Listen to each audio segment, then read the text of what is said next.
The stars stretched into brilliant streaks as the UNSS Pathfinder dropped out of hyperspace at the edge of the Epsilon Eridani system.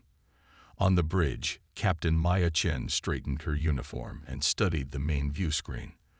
The mysterious signal they'd been tracking for months had led them here, far beyond the established colonies of humanity. Signal source confirmed, Captain. Lieutenant Raj Patel announced from the sensor station. It's coming from the fourth planet. Definitely artificial, and definitely not one of ours. Chen nodded, feeling the weight of history pressing down on her shoulders. After centuries of searching the stars, humanity might finally have its answer to the age-old question. Are we alone? Take us in, helmsman.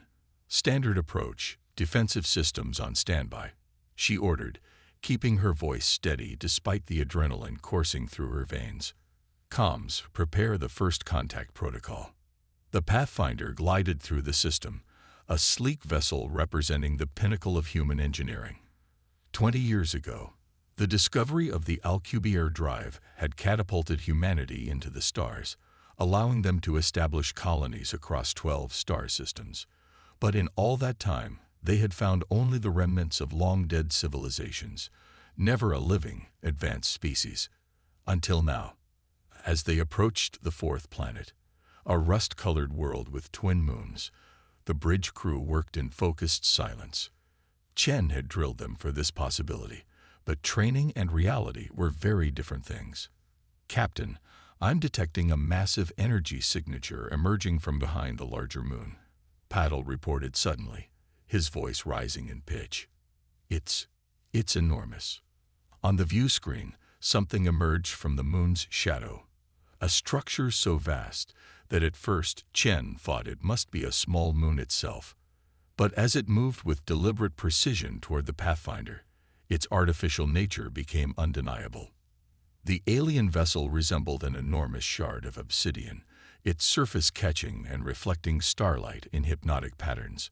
Geometric shapes pulsed with internal light across its hull, creating a language of symbols no human could read. Conservative estimates put it at 30 times the size of the Pathfinder. Open all communication frequencies, Chen commanded. Transmit first contact package Alpha. For decades, humanity had prepared for this moment. The message being transmitted contained mathematical constants, simple pictographs, and basic scientific information designed to demonstrate intelligence and peaceful intentions to any technological civilization. Minutes passed in tense silence. Then, without warning, a shimmering field of light materialized on the bridge. It coalesced into a humanoid figure standing nearly 8 feet tall. Its body appeared to be composed of interlocking crystalline structures that shifted and refracted light, creating an effect like flowing water captured in glass. Defense teams, stand down, Chen ordered sharply as several officers reached for weapons. She rose from her chair and approached the figure. I am Captain Maya Chen of the United Nations Spaceship Pathfinder. We come in peace as representatives of humanity. The crystalline being's head tilted slightly. When it spoke, the sound seemed to bypass their ears entirely, forming directly in their minds. We are the Novarki, it said. Your presence here is unexpected. Your kind has expanded rapidly, too rapidly. Chen maintained her composure. We are an exploratory vessel. Our mission is to seek knowledge and establish peaceful contact with other intelligent species. Yes, we have observed your expansion. 12 systems in 20 of your years. This rate of growth is concerning. Our intentions are peaceful, Chen repeated. We seek only to understand the universe and ensure the survival of our species. The Novarki's crystalline form shifted, colors darkening to deep indigo. All species claim peace while expanding. History suggests otherwise. The Novarki have maintained balance in this sector for 50,000 years. Your uncontrolled expansion threatens this balance. Chen felt a chill run down her spine. We had no knowledge of your presence or any territorial claims. We're willing to discuss boundaries and diplomatic relations. There is nothing to discuss. The Novarki's mental voice grew colder. You will retreat. All human presence beyond your home system must be withdrawn within 30 of your days. This is not negotiation. This is correction. The bridge fell silent. Chen took a careful breath before responding. With respect, we have millions of citizens living in our colonies. Evacuating them all to Earth in 30 days would be impossible, even if we wished to do so. Then they will perish when we cleanse those systems. The crystalline being's colors pulsed with an almost beautiful rhythm. All species before you have accepted our directive. The alternative is extinction. You have 30 days. Before Chen could respond, the light figure vanished. On the view screen, the massive Novarchi vessel moved away with impossible speed, disappearing behind the moon once more. Record everything, Chen ordered, her voice tight. Prepare a priority transmission to Earth Command. We need to get this information home immediately. 3 days later, in the underground chamber of the United Nations Security Council beneath Geneva, the mood was grim as Captain Chen's report played for the assembled leaders. When the recording ended, UN Secretary-General Amara Okafor stood. Captain Chen's ship is returning at maximum speed, but even with the Alcubierre drive, it will take another week to reach Earth, she said. Our colonial governors have confirmed multiple sightings of Novarchi vessels at the edges of our settled systems. They are watching us, waiting for our response. Admiral Hiroshi Takeda, commander of Earth's Defense Forces, stepped forward. We've analyzed the Pathfinder's sensor data. The technological gap between our civilizations is substantial. Their energy readings and propulsion capabilities far exceed our own. In a direct confrontation, we would be at a severe disadvantage. Then we have no choice but to comply, said the representative from the European Federation. 12 colonies for 8 billion lives on Earth seems a fair trade. And what happens when they decide Earth itself is too threatening? Countered the African Union delegate. Do we retreat to Mars next? Then the moon. When does it end? The American representative leaned forward. There's also the practical matter. Even if we wanted to evacuate, moving 3 million colonists in 30 days is logistically impossible. We'd need 5 times our current fleet capacity. Secretary-General Okafor raised her hand for silence. We must also consider the precedent we would set. If we abandon our colonies at the first demand, we send a message not just to the Novarchi, but to any other species watching. Humanity retreats when threatened. A heavy silence fell over the chamber as the implications sank in. We cannot, and will not abandon our people, Okafor finally declared. If the Novarchi want our colonies, they will have to take them by force. We will use these 30 days to prepare our defenses and evacuate as many civilians as possible. Admiral Takeda nodded. I'll coordinate with colonial defense forces immediately. If war is coming, we'll make them pay for every inch of human territory. 27 days after the ultimatum, the orbital defense platform above New Terra, humanity's largest off-world colony, detected multiple hyperspace signatures. Commander Elena Sokolov watched grimly as dozens of crystalline vessels materialized in formation. All defensive systems online, she reported to ground control. Civilian evacuation is at 64%. We need more time. The colony's governor, Queen Nkrumah, appeared on her screen. The last transports are loading now. Hold them off as long as you can, Commander. Yes, sir. For Earth and the colonies. The Novarchi attack began without warning or declaration. Beams of coherent energy lanced out from the alien vessels, slicing through the orbital platforms as if they were made of paper. Sokolov's station shuddered as its sister platforms exploded one after another. Return fire, she ordered, knowing it was likely futile. The defense platforms unleashed their railguns and missile batteries, but the Novarchi ships seemed to anticipate their trajectories, shifting position with impossible speed, or simply allowing the projectiles to shatter harmlessly against energy shields. On the ground, Dr. Aisha Karimi watched the battle from the colony's main research facility. As the colony's chief xenobiologist, she had been studying the Pathfinder's data on the Novarchi nonstop. "There's something strange about their movement patterns," she muttered, watching the tactical display. The Novarki ships were systematically destroying human defenses, but they seemed to be avoiding certain areas, particularly the mining operations on the far side of the planet. "Run a comparative analysis," she ordered her AI assistant. "Cross-reference their avoidance patterns with our industrial operations." The results appeared moments later, and Karimi's eyes widened. "They're avoiding our sonic mining equipment," she realized.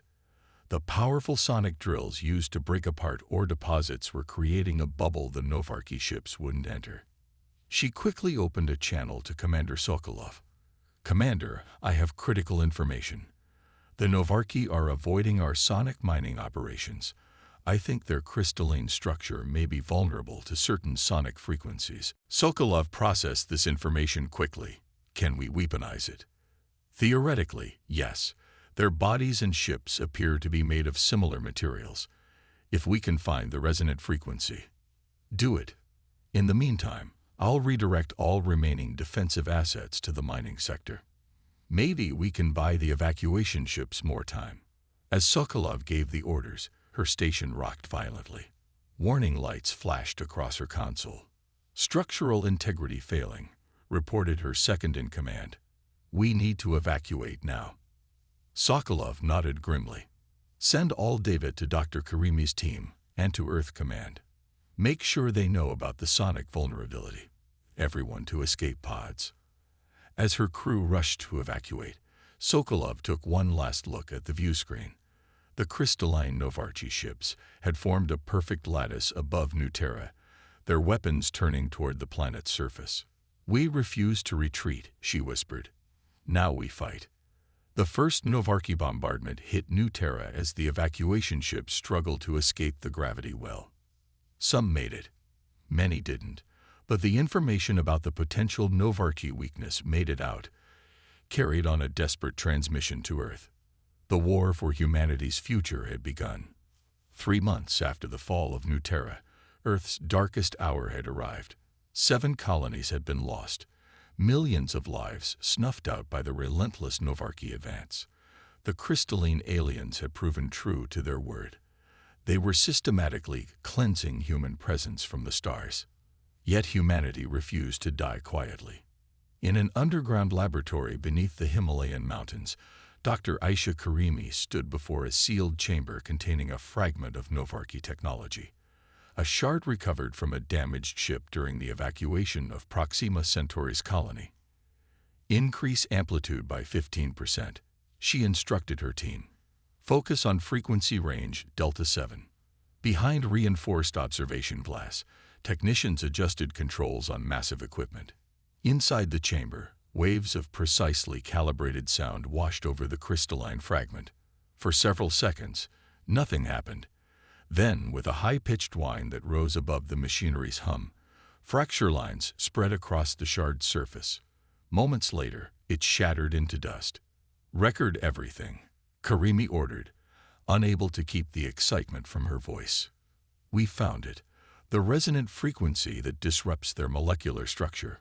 Her assistant, Dr. Pavel Volkov, studied the readings. "It's beautiful, really. Their crystalline biology gives them tremendous advantages. Natural armor, energy manipulation capabilities, possibly even their faster-than-light technology. But that same structure has a fundamental weakness. Every strength contains the seed of vulnerability," Karimi said. "The question is, can we weaponize this discovery in time?" The laboratory's main door slid open, revealing Admiral Takeda accompanied by a tall woman with the insignia of the engineering court. "Dr. Karimi," the Admiral said, "this is Chief Engineer Fatima Rodriguez. She's been working on the delivery system for your sonic disruptor." Rodriguez stepped forward, extending a hand. "Your discovery may save our species, Doctor. My team has adapted the technology from our mining operations into what we're calling sonic cannons. The first prototypes are already being installed on our remaining battleships. How many can we produce? And how quickly?" Karimi asked. "That's why we're here," Takeda interjected. "The Novarki fleet has changed course. Intelligence suggests they're gathering for an assault on Alpha Centauri, our largest remaining colony and the linchpin of our defense strategy. If it falls, Earth will be next. Rodriguez's expression hardened. We have 8 battleships equipped with the prototypes. Production is running at maximum capacity, but it won't be enough. Karimi finished the thought. No, Takeda confirmed. But it has to be. On the bridge of the UNSS Defiant, Captain Maya Chen, promoted after her first contact with the Novarki, reviewed the tactical display. 8 human battleships against 37 Novarki vessels. The odds were beyond terrible. All ships reporting ready, Captain. Lieutenant Commander Patil informed her. Sonic disruptors are charged and targeting systems calibrated to the frequencies Dr. Karimi provided. Chen nodded, studying the crystalline formation of the Novarki fleet as it approached Alpha Centauri. Unlike human ships, which arranged themselves in tactical formations optimized for covering fire and defense, the Novarki vessels formed geometric patterns, perfect crystalline lattices that were as much art as warfare. They still don't consider us a real threat, she observed. That arrogance is our only advantage. Battle Group Alpha will engage their vanguard, drawing their attention. Battle Group Beta will circle wide and attack from the rear, targeting the largest vessel, likely their command ship. And if they adapt to our sonic weapons, asked her executive officer. Then humanity's last major colony falls, Chen replied simply, but not without a fight. Signal all ships. Operation Defiance commences in 5 minutes. As the human fleet moved into position, Chen opened a channel to all ships. This is Captain Chen. Today we face an enemy that believes we should retreat before their power, that humanity should abandon the stars and crawl back to our homeworld in fear. They expect us to behave like every other species they've encountered. She paused, looking at the determined faces of her bridge crew. Let's show them why we're different. Aboard the Novarki command vessel, Harbinger of Dawn, Supreme Commander Nix observed the approaching human warships with detached curiosity. In 50,000 years of enforcing order across this sector of space, the Novarki had encountered 17 spacefaring species. All had eventually retreated when confronted with superior force. Some required a demonstration, the destruction of an outpost or colony, but ultimately, all recognized the futility of resistance. These humans were proving unusual. They deploy their vessels in an inefficient pattern, noted his second-in-command Zor. Their technology is primitive, their tactics predictable. Yet they resist, Nix responded, crystalline appendages shifting in contemplation. Despite losing 7 colonies, they continue to fight when retreat would preserve their species. Irrationality, Zor dismissed. An evolutionary flaw that will lead to their extinction. Perhaps. Nick studied the approaching vessels. Or perhaps there is something we do not understand about them. Something worth. Warning signals pulsed through the Harbinger systems, interrupting his musing. The human fleet had suddenly accelerated, splitting into 2 groups with the smaller contingent swinging wide around the Novarki formation. A simple flanking maneuver, Zor commented. Elementary tactical doctrine. Too obvious, Nix responded, unease causing his crystalline form to darken. They must know their weapons cannot penetrate our shields. When the human battleships opened fire, they didn't use conventional weapons. Instead, invisible waves of precisely modulated sound erupted from newly installed emitters on their hulls. The effects were immediate and catastrophic. The first Novarki vessel caught in the sonic barrage began to vibrate visibly, its perfect crystalline structure resonating with the carefully calculated frequencies. Fracture lines spread across its surface like cracks in ice. The crew's mental screams echoed across the Novarki communications network as the disruptive frequencies tore through their crystalline bodies. Then the vessel shattered, exploding outward in a spectacular display of crystalline fragments that glittered like diamonds against the darkness of space. Impossible. Zor's mental voice was sharp with shock. They've discovered the resonance vulnerability. Evasive patterns. Nix commanded. reconfigure shields to dampen acoustic waves. But the human attack had been perfectly planned. As the main Novarchi fleet attempted to regroup and adapt, the smaller contingent of human ships emerged from behind Alpha Centauri's larger moon, their sonic disruptors targeting the harbinger of dawn itself. The massive command ship shuddered as the sonic attack impacted its shields. Unlike the smaller vessel that had been destroyed, the harbinger's defenses had multiple redundancies, but even these began to fail under the sustained acoustic assault. They are not attacking at random, Nix realized, wincing as the painful vibrations penetrated the ship's hull. They identified our command vessel and prioritized it. These humans understand hierarchical warfare. We must retreat and reconsider our approach, Zor suggested, the colors of his crystalline form pulsing with distress. This weapon they've developed, it changes the tactical situation. Nix hesitated, something unprecedented in his 5-century career as a commander. The Novarchi had never retreated from a lesser species. Such an action would violate the most fundamental principles of their expansionist ideology. Yet to remain would risk the destruction of their flagship and the death of its 10,000 crew members. Order the fleet to withdraw to safe distance, he finally commanded.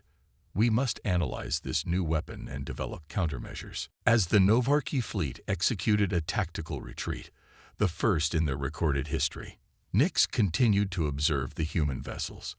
They maintained formation, not pursuing too aggressively, content to secure their colony rather than overextend. Fascinating, he murmured to himself. They fight not to conquer, but to protect. It was a concept that would require further study. On the Defiance bridge, Chen could hardly believe the tactical display. They're retreating, she whispered, then louder. They're actually retreating. The bridge erupted in cheers as the Novarchi fleet disappeared into hyperspace. 17 human vessels, 8 battleships and 9 support craft, had forced the retreat of a fleet more than twice their size and technologically superior in almost every way. Signal Alpha Centauri, Chen ordered once the celebration quieted. The colony is secure, and get me a damage report from all vessels. As her crew carried out these orders, Chen studied the empty space where the Novarchi had been. This wasn't a final victory, not even close. The Novarchi would analyze the sonic weapons, develop countermeasures, and return with new tactics. But for the first time since the conflict began, humanity had proven it could fight back effectively. Captain, Patil interrupted her thoughts. I'm receiving a priority communication from Earth Command. Admiral Takeda wishes to speak with you immediately. Moments later, the Admiral's face appeared on her screen. Despite the victory, his expression remained grave. Well done, Captain Chen. Your battle group has given us something we desperately needed, time and hope. Thank you, sir. But the Novarchi will adapt to our sonic weapons. This is just a temporary advantage. Takeda nodded, which is why we must press it while we can. Intelligence suggests the Novarchi maintain a forward base in the Ta City system. It appears to be their staging area for operations against our colonies. Chen felt her stomach tighten. You want us to strike their base. Not just strike it, capture it. Takeda's expression hardened. Dr. Karimi believes their technological database would give us crucial insights into their physiology, technology, and possibly their long-term strategies. With that knowledge, we might find a diplomatic solution to this conflict, or a more permanent military one, Chen added. Either way, humanity needs options beyond these sonic weapons. Your battle group has been reinforced with 3 additional ships equipped with the latest disruptors. You depart in 24 hours. After the communication ended, Chen leaned back in her command chair, contemplating the mission ahead. The Novarchi had retreated once. Would they expect humans to go on the offensive so quickly? Probably not. Their entire ideology seemed built on the assumption that lesser species always retreated before superior force. They had no framework for understanding a species that refused to back down regardless of the odds. That fundamental misunderstanding of human nature might be their greatest vulnerability. one that no technological adaptation could address. 6 days later, the human task force dropped out of hyperspace at the edge of the TOS-CD system. Passive scans confirmed what their intelligence had suggested: a massive Novarchy installation orbiting the system's fifth planet, with approximately 20 vessels docked or patrolling nearby. "They're not expecting us," Chen observed, noting the standard patrol patterns. "Weapons status: sonic disruptors at full charge," Paddle reported. "All systems green." Chen took a deep breath. "Execute Operation Audacity." The human fleet accelerated toward the Novarchy base, weapons primed. This time, there would be no elaborate tactics, just a direct, overwhelming assault designed to create maximum confusion.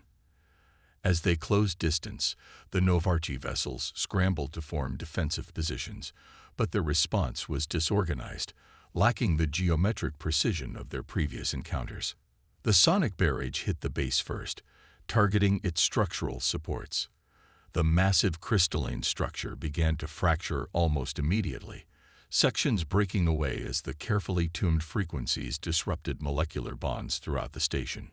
As Novarchy ships moved to intercept, the human fleet split into pre-assigned groups, each targeting specific vessels with concentrated sonic fire. 3 Novarchy ships shattered in the initial exchange before the others managed to deploy modified shields that partially dampened the acoustic assault. "They've adapted faster than we expected," Chen noted grimly as enemy fire began to impact the Defiance shields. "But not completely. Press the attack.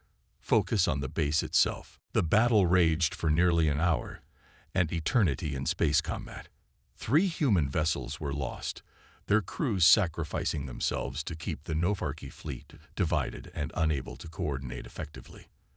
The remaining ships hammered the alien base relentlessly, their modified sonic weapons cycling through frequencies to overcome the Novarchy's hasty adaptations. Finally, when the base's structural integrity reached critical levels, Chen gave the order they'd been waiting for: "Boarding teams, deploy."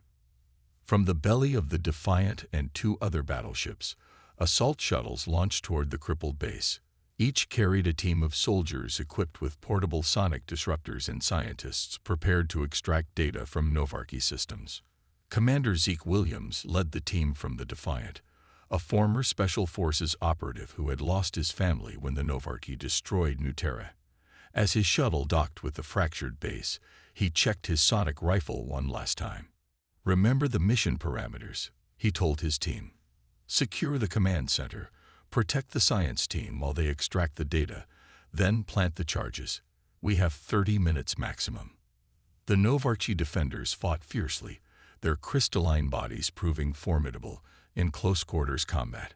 But the portable sonic weapons gave the human soldiers a decisive advantage, allowing them to shatter enemy combatants with precision bursts. When Williams' team finally breached the command center, they found it partially abandoned, most of the Novarchy having evacuated to the remaining ships. Dr. Yates, the lead scientist, immediately began connecting data extraction devices to the alien terminals. "Fascinating architecture," she murmured as alien symbols flowed across her screens. "Their entire technology is based on crystalline computing, like living systems made artificial." "Just get what we need, Doctor," Williams urged, checking the timer on his wrist. 20 minutes remaining. As the data transfer progressed, a shimmer of light appeared in the center of the chamber. It coalesced into the crystalline form of a Novarchy commander, its colors shifting between deep blue and violet. "You fight with unexpected skill. Humans," it communicated directly into their minds. "But your victory here is meaningless. The Novarchy have maintained order across 1,000 star systems for 50 millennia. Your resistance is an anomaly that will be corrected." Williams raised his sonic disruptor, but Dr. Yates placed a restraining hand on his arm. "Wait," she said, then addressed the alien entity. "Why do you consider our expansion a threat when you've expanded across 1,000 systems yourselves?" The Novarchy's colors shifted to a contemplative green. "Our expansion maintains balance. Yours creates chaos. All species must find their proper place in the cosmic hierarchy. And who determines this proper place? Yates challenged. Those with the wisdom and power to enforce it. The alien replied simply. Williams had heard enough. We determine our own place, he stated flatly. That's what you don't understand about humans. We don't retreat when someone bigger comes along and tells us to. We stand our ground and find a way to fight back. Always. The Novarchy studied him, its crystalline form refracting light in hypnotic patterns. Fascinating. In 50,000 years, we have never encountered such determination in a less advanced species. Its colors shifted again. Perhaps there is more to learn about your kind. With that, the entity vanished, leaving the humans staring at empty space. Data extraction complete, one of the scientists reported, breaking the silence. We've got what we came for. Williams nodded, shaking off the strange encounter. Plant the charges. We're leaving.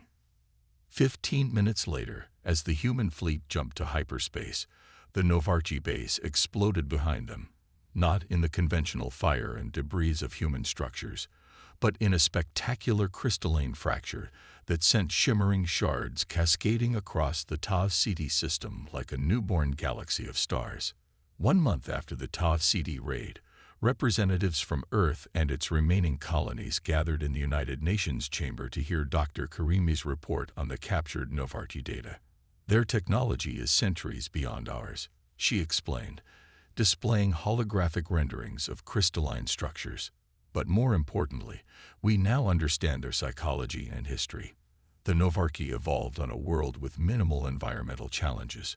Their crystalline biology gave them natural advantages that let them dominate their planet without significant competition. She switched the display to show various alien species rendered from Novarchy records. For 50,000 years, they've expanded their influence, establishing what they call the natural order across this sector of the galaxy.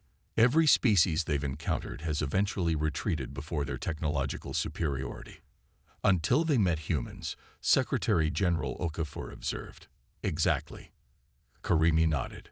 Our refusal to retreat doesn't just anger them. It fundamentally confuses them. They have no framework for understanding a species that will sustain massive losses rather than submit. So where does that leave us? Admiral Takeda asked.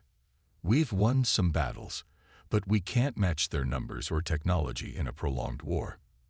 Karimi smiled for the first time. That's the most interesting part. The data reveals they've opened diplomatic channels with 3 other species in the past, when those species demonstrated what the Novarchy term exceptional qualities. It's rare, but not unprecedented. Murmurs spread through the chamber as the implications sank in. Are you suggesting they might be willing to negotiate now? Okafor asked cautiously. I believe so, Karimi confirmed. Their commander at Tau-Ceti, identified as Supreme Commander Nix in their records, has apparently submitted a formal request to the Novarchy High Council to reassess humanity's status. Admiral Takeda leaned forward. And if they deny this request, then we continue fighting, Karimi replied simply. The sonic weapons give us a temporary advantage, but the data also contains promising leads for more permanent counters to their technology. Either way, humanity isn't retreating from the stars. As the meeting concluded, Captain Chen found herself standing beside Dr. Karimi, looking out at the New York skyline through the chamber's reinforced windows. Do you think they'll really negotiate? Chen asked quietly. Karimi considered the question. I think they're beginning to understand something fundamental about us, something that makes humans different from the other species they've encountered. And what's that? That when faced with extinction, humanity doesn't bargain for a smaller cage. We fight for our right to exist on our own terms, no matter the odds.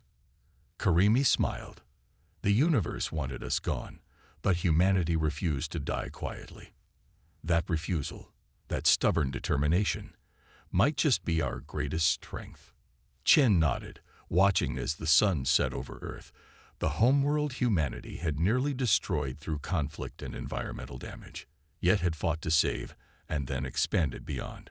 A world that had taught its children one crucial lesson. Never retreat from what matters, no matter how powerful the opposition. To humanity's stubborn determination, she said, raising an imaginary glass. And to the stars we refuse to abandon, Karimi added. In the darkness of space, the Novarchi Council debated humanity's fate, unaware that their deliberations were, in cosmic terms, already irrelevant. Humanity had made its choice the moment it refused to retreat, a choice to stand and fight for its place among the stars, whatever the cost. Some truths are universal, even for crystalline beings who have ruled the stars for 50 millennia. Those who refuse to retreat when the universe demands it might just be the ones who deserve to advance.